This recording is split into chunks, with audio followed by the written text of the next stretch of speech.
Hi everybody, welcome to Dandelion Cottage and Watercolor Wednesday. I'm Leslie Watkins. So I'm coming to you just a little bit later today because I had some things that I needed to take care of.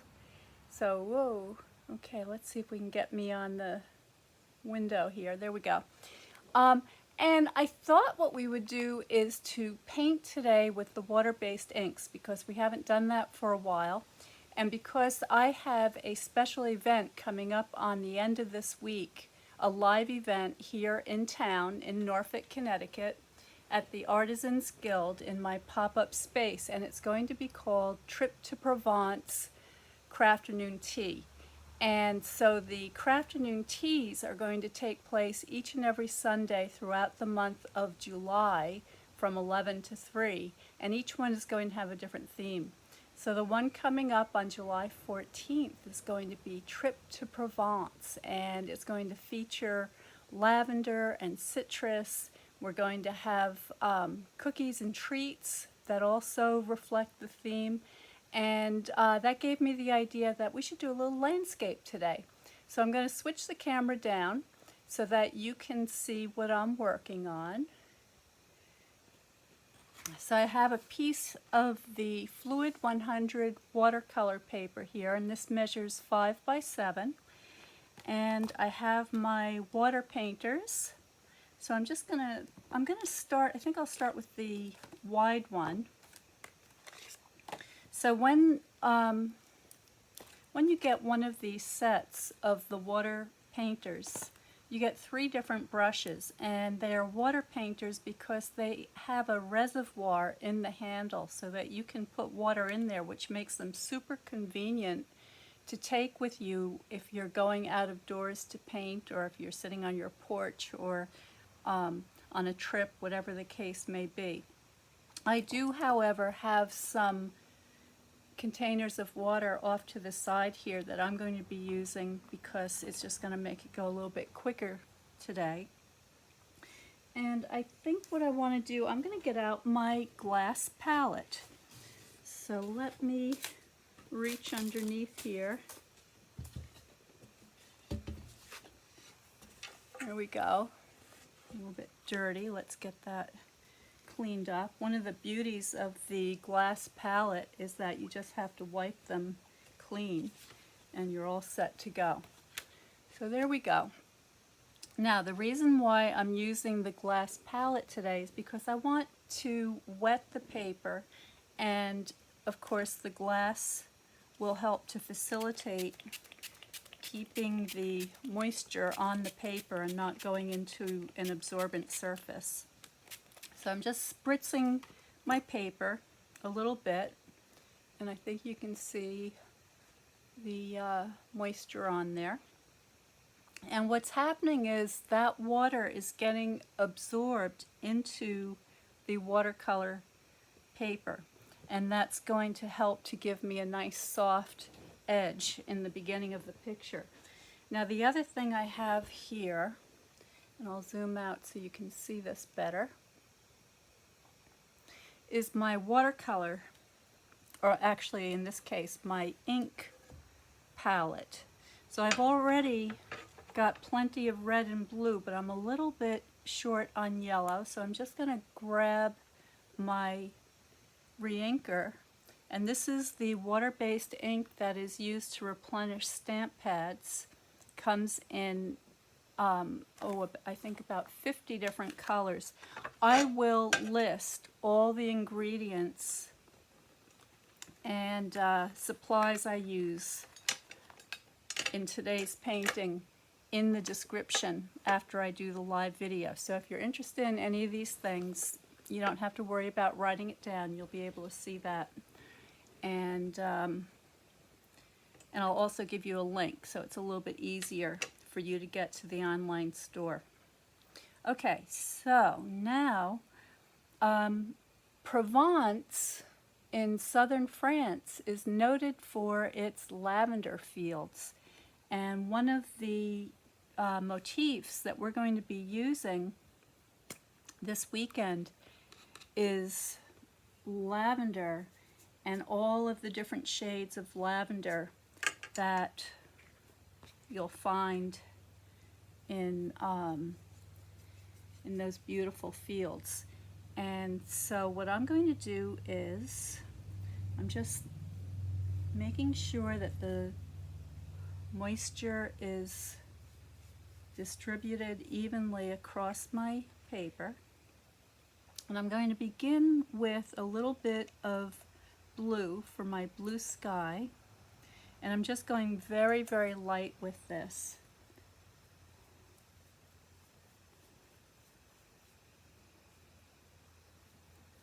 I'm just using 3 colors, okay? So I have red, yellow, and blue. And that's all you need to mix all the colors that you'll need for this little landscape. So what I'm doing is I'm adding the blue up near the top of the paper in the sky, and I'm just letting that kind of fade out as it comes down into the middle of the paper. Now I'm just going to check real quick, make sure that you can see me, because sometimes I'm here talking to myself and nobody's out there. But that looks like it's working all right, and I see there's some folks out there. So hi Kelly, hi Beverly, thank you so much for finding me today. Things have been very busy over here getting ready for the pop-up shop and all the events I have planned. If anybody's interested, if you're local, if you live in Northwest Connecticut, please go to my website at Dandelion Cottage Design. I'm going to be posting all of the events each week on my event page there, and it's going to be updated frequently. And if you are interested in advance notice, if you'd like to find out ahead of time, make sure that you subscribe to notes from dandelioncottagedesign.com, because that way you will, let me get my camera here, that way you'll be sure to know ahead of time and be able to plan accordingly, and you may have some special offers too that you'll find there. So please subscribe to notes from Dandelion Cottage. Alright, so right now I have my sky set. Now there are some beautiful mountains in Provence, so I'm just going to add a little bit darker blue to indicate the mountains that you may find there. Alright, and I'm just doing this from my imagination right now. I was looking at some pictures earlier this morning, but I'm just going to keep this very simple. And there are some beautiful stone structures, and so what I'm doing now is I'm just I'm mixing together a kind of a neutral tone by mixing my red, yellow, and blue all together. So I'm getting kind of a warm, golden, sort of a light tan mixture. And I'm going to add a building in the background. So something like that, very simple. And then I'm going to mix up, let me get some clean, I'm going to make a clean spot on my palette now so I don't get a muddy mixture. I'm just taking my paper towel, clearing a little area.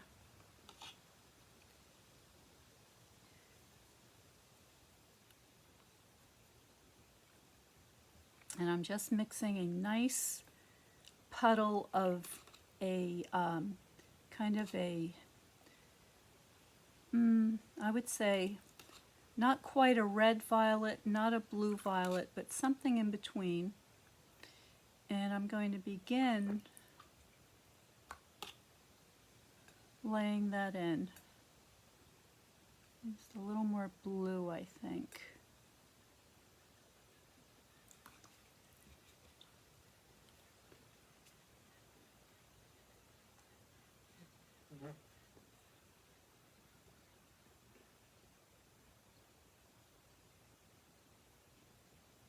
Here we go. All right, that's the family I'm looking for. So I'm just going to wash that in and bring it up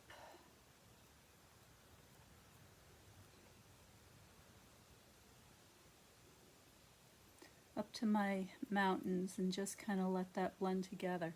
So that's how I would begin. All right, now this is fairly damp right now, and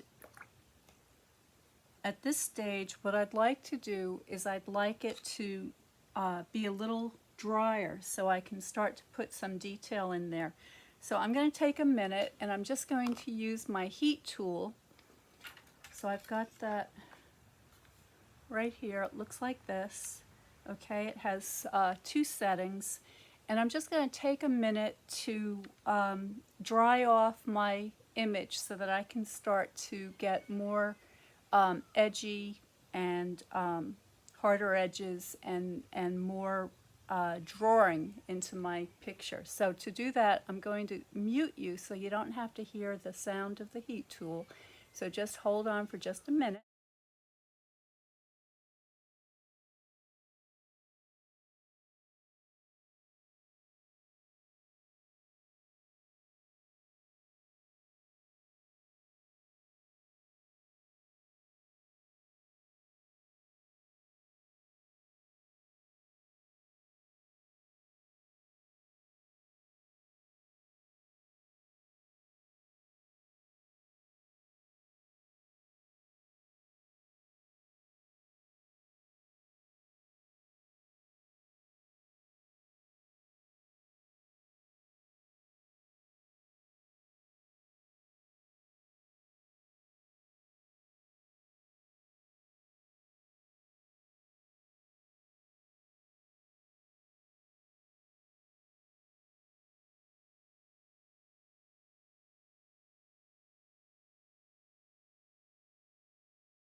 Okay, so it's still damp, which is good. I want to be a little bit damp, but it's not saturated that it was a few minutes ago. So let's get you a little bit closer.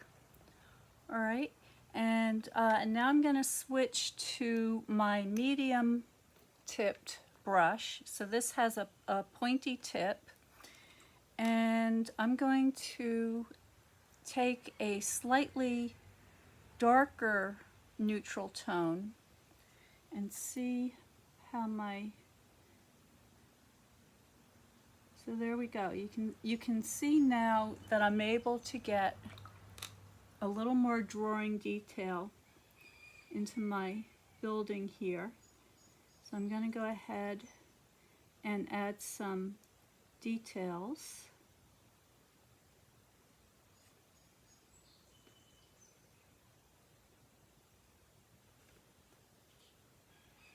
Make sure I get this straight.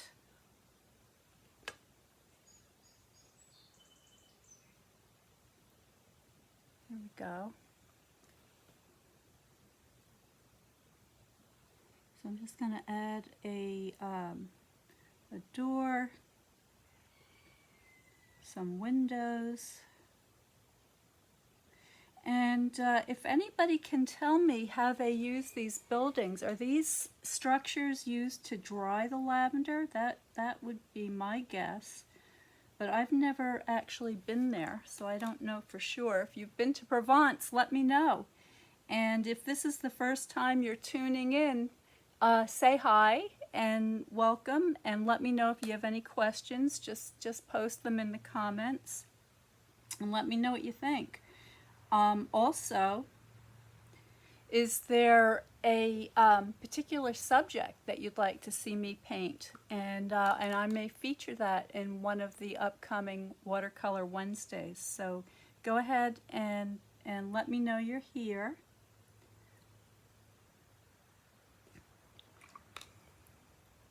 I'm just going to let that sort of fade away at the bottom into the lavender. Now, the other thing that you'll notice when you look at the lavender fields is that there are very definite rows that the lavender grows in. So I want to indicate a little bit of that kind of feeling of the lavender rows going back into perspective. So let's see.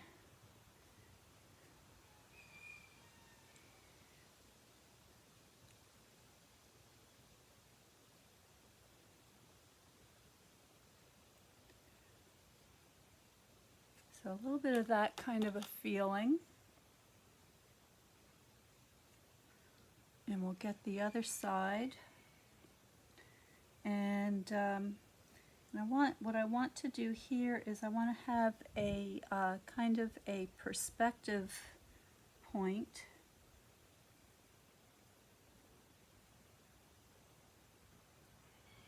So thinking about the perspective, for instance, of train tracks going back into the distance, it's that kind of an idea that I want to get established here. Okay, so that's starting to come together, and I'm just going to go ahead, mix up a little more of my color here.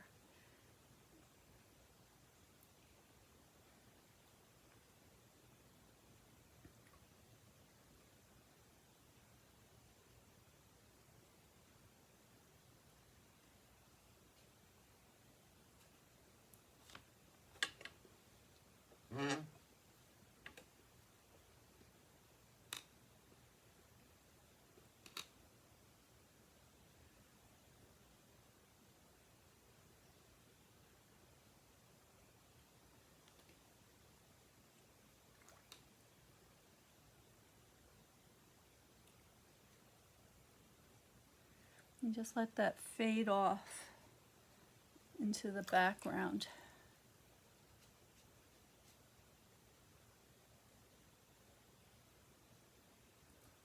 And this is just a quick sketch. I did not do a preliminary drawing. I'm just oops, too blue.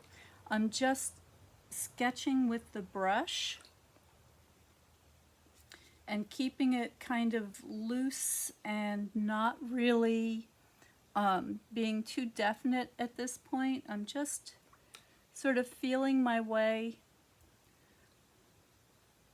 as I go, and I can see, for instance, that I need to adjust my color a little bit here and there, but because I haven't added too much yet, I still am able to have plenty of options to be able to make corrections and adjustments as I go.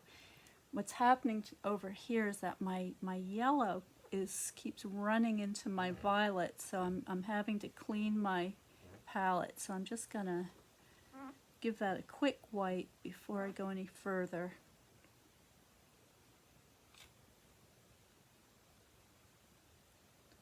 Okay, now I'm mixing up some fresh violet or lavender, as the case may be.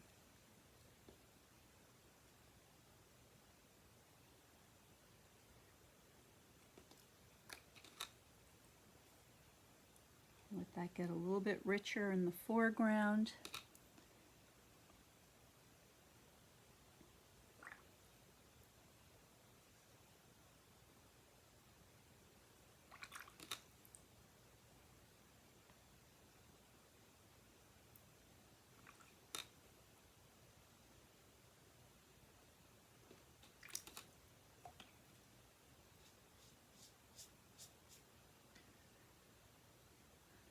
almost ready. A couple more rows and I'll be able to put in some more details. Now all the while, as I'm painting, the paper is drying, even though it's really warm and humid here today in New England. There is a little bit of a breeze coming through, and that's helping to dry the painting as I go. And as it becomes more and more dry, it's going to allow for different kinds of strokes that I can add. And so what the idea is that as the paper is at various degrees of wetness, you're able to apply various types of techniques. And what do I mean by that? So right now it's fairly damp, so I can still get a kind of a wet and wet feeling to the picture, but as it dries, I'm able to get more of a dry brush effect. And so that's important because it allows me to have the ability to add more and more detail. So I'm going to show you that in just a second. So right now I'm pretty happy with the way my rows are looking. So my rows of lavender going off into the distance. And I can continue to add a little more darkness in my foreground. So if I just kind of add a few touches and let that blend back, that's going to help to make the rows look as if they're coming forward towards us.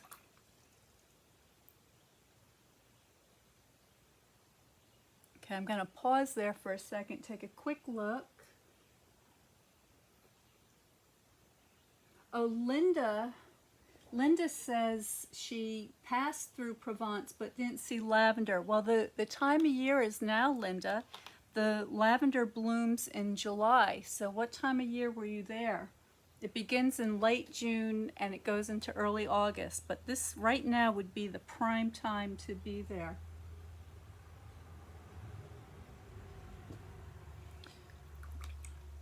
All right, so I'm going to pause for just a second with the sound again so I can use my heat tool to dry it off a little bit. So I'm going to mute you for just a minute.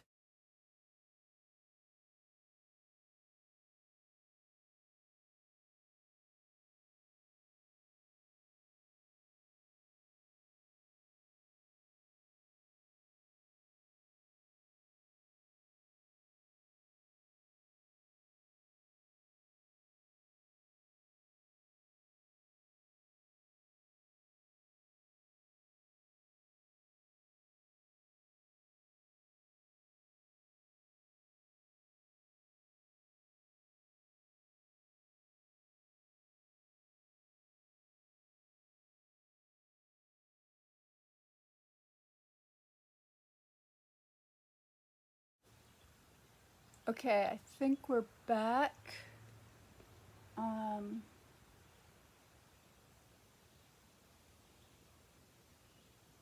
Ginger. Ginger says she's been sitting there since noon. Oh dear. Well, Ginger, I can't speak to Facebook's notices.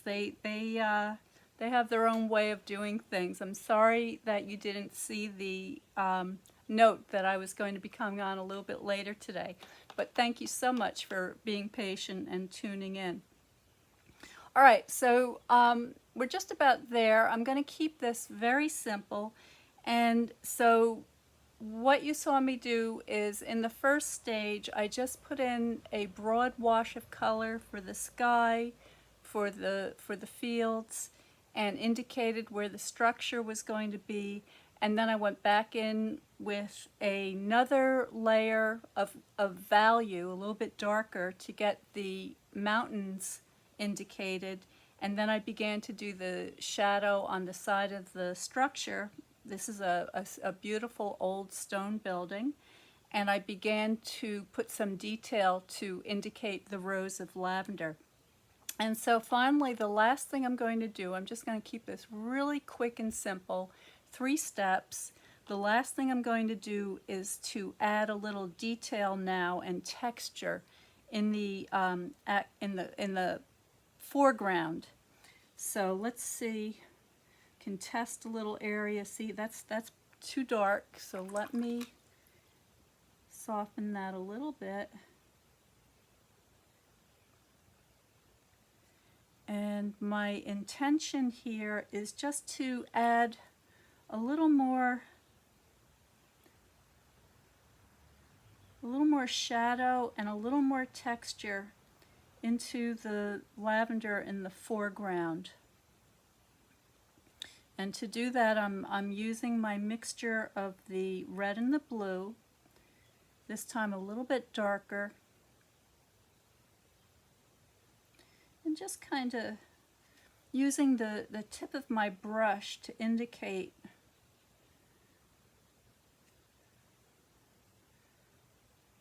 what some of those shadows might be like in the foreground of the lavender. And I'll tell you what, the lavender that comes from Provence is nothing at all like the lavender that I can grow here in my garden. And to be completely honest, I'm not able to grow the lavender for very long here. It'll persist for a year or two, and then it will just kind of peter out. And part of the problem is that it's so wet here. There's so much moisture coming down off the hill, and lavender does not like to be damp. And the temperature just isn't that beautiful temperate climate that they have there. We're a little too wild here in northwest Connecticut, so I'm kind of a zone 5, sometimes 4.5, so it can get cold here. So as much as I love it and I enjoy it for a short time, unfortunately I haven't had much luck with it. And there are various types of lavender that are available, and each one has their own needs. And so of the various cultivars that are available, there's only one that that will begin to perform here, and it's not the beautiful fancy kind that they have in France. So I'm just building it up, just going back into the areas where I want to be a little bit darker, a little more texture. I'm mixing up a slightly darker mixture of my violet now, and I can just test that, see what that does. And I think you can see the varying steps of tonality pretty plainly here.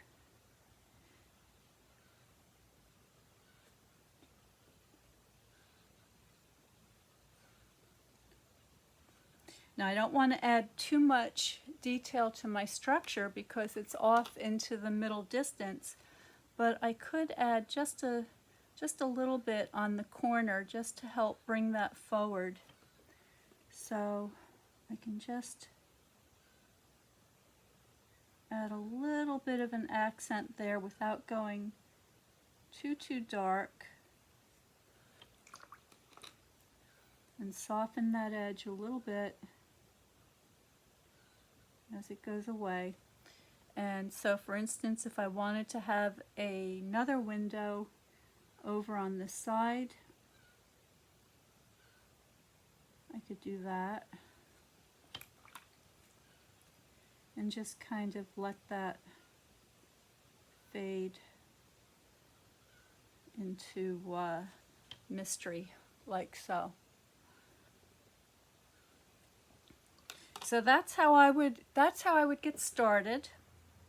Now you can always go to Google and pull up some photo reference to get a lot more detail and get more specific with your drawing, with your additional elements. Maybe you'd want to put some other houses or buildings in there. Maybe you'd want to put a figure, whatever the case may be. But I just wanted to come on very quickly and share with you how I would begin a little landscape painting. I'm going to give you a close-up of this.